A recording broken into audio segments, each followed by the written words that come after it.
Hello. With knife attacks being in the news regularly, almost every week, and particularly with the recent attack in the train, I thought it'd be sensible to put something on the website giving some guidance as to how to defend against a knife attack. The main thing to consider is your vulnerable areas, the areas which, if they get stabbed, are going to result in a very severe, if not fatal, injury. The main area is the solar plexus. Here, obviously, your heart is just behind your rib cage.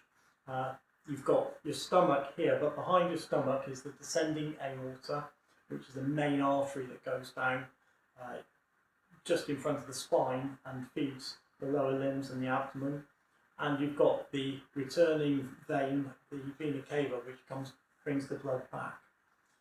Now, with an attack like what happened in the train with the kitchen knife, the knife is long enough to penetrate the stomach and reach either the vein or the artery, the aorta, with a catastrophic injury from which you'll probably die. If the knife turns upwards, it will puncture the heart. Again, another fatal injury.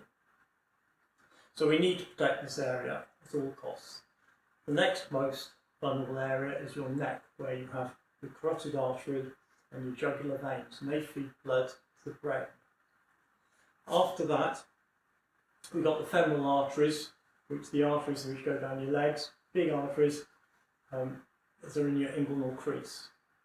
Then it descends down the legs, and it goes down the back of the knees, but it's less likely that you'll be stabbed there. After that, really, there's all the other places that you can feel the pulse in the body, particularly in the wrist, the radial artery. There's also an ulnar artery, and there's also veins on the inside of your arm here. Other places you can feel the pulse are the brachial artery in your elbow and under your armpit. So the first thing we want to do is make sure that we protect ourselves from these most severe of injuries. In ninjutsu, we work from moving in kamae. Kamae are stances. And the first receiving stance is ichimonji, where we're here. And what's happening here is that our arm is guarding our solar plexus and our heart, and the hand is protecting the throat. The other thing is, because we've turned sideways, actually it's guarding our femoral arteries as well, because there can't be a straight stab into them. And our target area is left being a very thin line down your body, rather than if I'm standing here, target area is most of my body.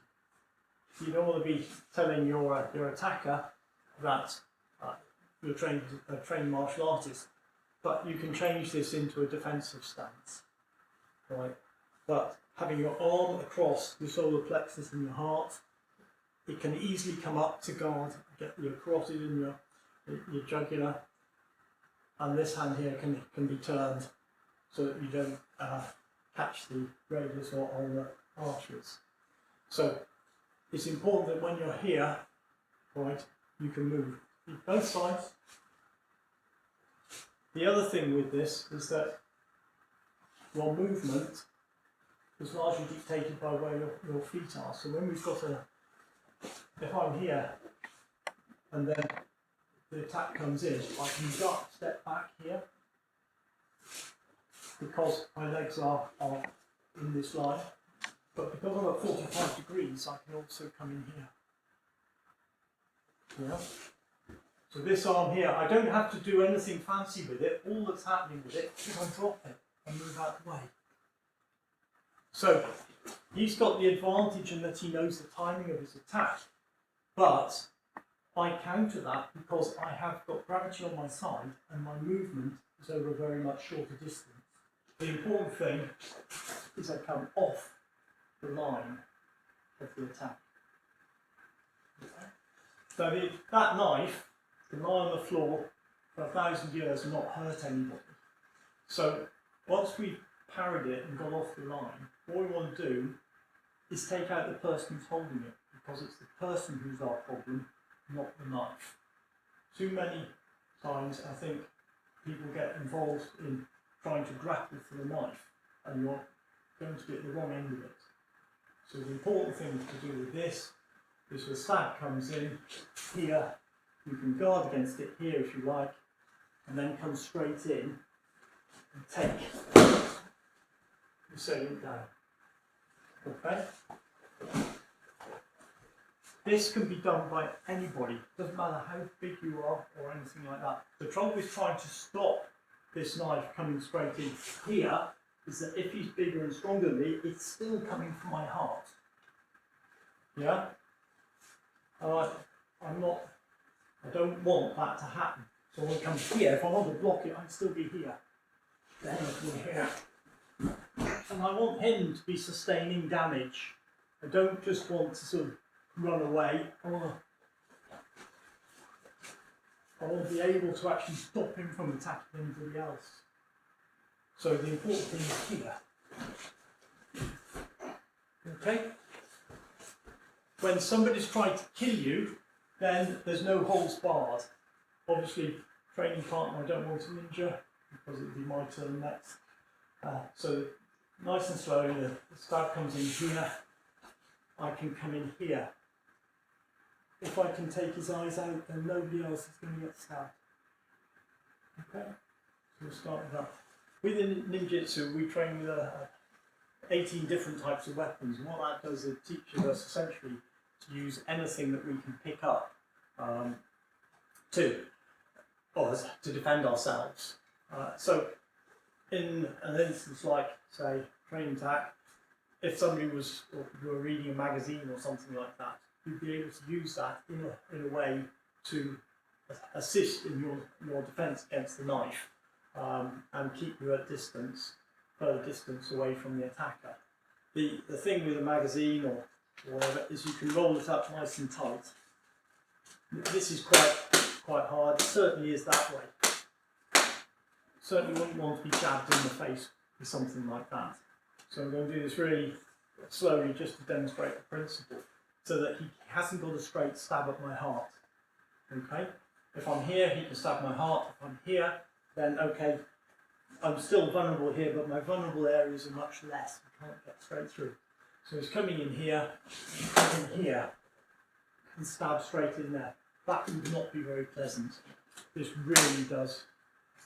Yeah. And now he's starting to sustain damage. Okay. If you've just got a book or something like that, you can do the same. The book, you can certainly jab in the end. It won't possibly be so good parrying the knife, so you probably want to come in here and then come in here. And that, again, is going to be pretty nasty, or into the eye. Okay? But the important thing with this is now that your attacker is sustaining some damage. Okay. Moving on from the book and the magazine, something else that you will quite possibly be carrying would be a water bottle, but they can be used in a very similar way. So when you can keep somebody at arm's length, and if the stab comes in, drop down here, and then you can come in, and that is not going to be very pleasant. Okay? So, okay, or I can do other things. But the basic thing is that I want to get off the line, even if I miss it. Depending on what you've got in your flask, if you've got some hot coffee or something like that, that would certainly be good as self-defense. You can take the lid off and spray it. I wouldn't advocate throwing it straight in their face because they'd be able to sidestep it. With things like this, particularly in ninjutsu, the blinding powders, they would throw and create a curtain between themselves and their assailant. To try and mimic that, just got a bit of a damp cloth as best you can, but basically, as it comes in, I'll be coming in there to try and create a curtain across him. it's actually easier to create that curtain backhand, yeah, than trying to throw it forwards. Yeah. So, but if you've got something hard, so your keys, I'm not going to throw something hard at my training partner, then the action is different. So if this were your keys or something other than that that's hard, when it comes in, throw it straight, but you point straight at their face. It's not, don't try and throw it overhand or underhand or anything like that. You're throwing it straight into their face and it's coming. So I'm not trying to do this, which you may or may not be accurate, but if I'm here and he's coming in at short distance, really if you're throwing it straight to his face, yeah, then you better to have a long walk home than be dead holding your car keys. So, one other thing you may or may not have to hand might be a walking stick, depending on how steady you are on your legs. But this is potentially a weapon of distance, and hopefully it's longer than the knife that you might be attacked with. So, assuming that you're not that mobile because you have need of a walking stick, then the sort of thing that you can do is if you're attacked with a knife coming in here, just make sure that you brace yourself. You're not standing here and sticking it up, because this way I'm not very stable. If I come in this way, at least I've got this. So when the attack comes in, yeah, if perhaps you're a little steadier and more confident, then you might start by threatening him here, and if he tries to come in, and this obviously is nice and padded, but you know, you can threaten. Okay, I'm being a bit aggressive here, stepping forward, but maybe I wouldn't.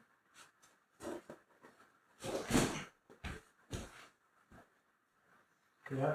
So they think, but in essence, the walking sticks would be quite small at the end here.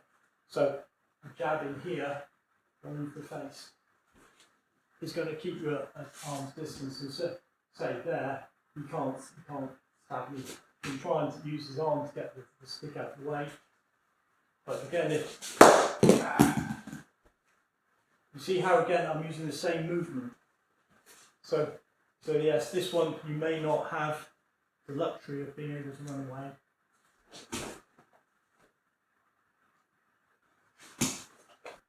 So, as I said, in ninjutsu, train with 18 different weapons, so we can pick up almost anything and use it to defend ourselves. As long as your trousers don't fall off, you've got a belt, which is not dissimilar to a Kasari Fundo, which is a weighted chain that the ninjas used to do. I'll just put it back on again and show that actually you can, how you might use it to defend yourself. So we see a potential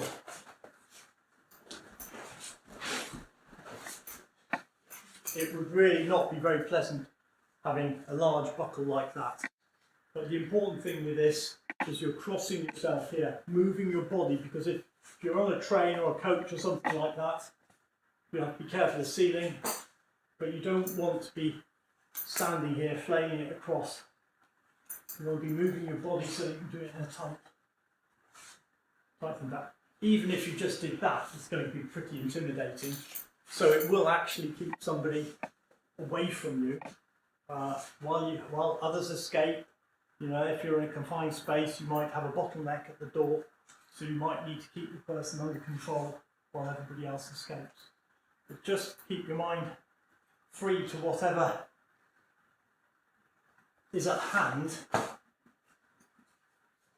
Or I could use my camera case. Similarly, it's padded, so it's not going to be anywhere near as intimidating, and I might have a several £100 camera put it on. If I do it fast enough. So anything is could be a handbag, small handbag. with change or whatever in it. Anything like that where you've got a weight on the end of something flexible.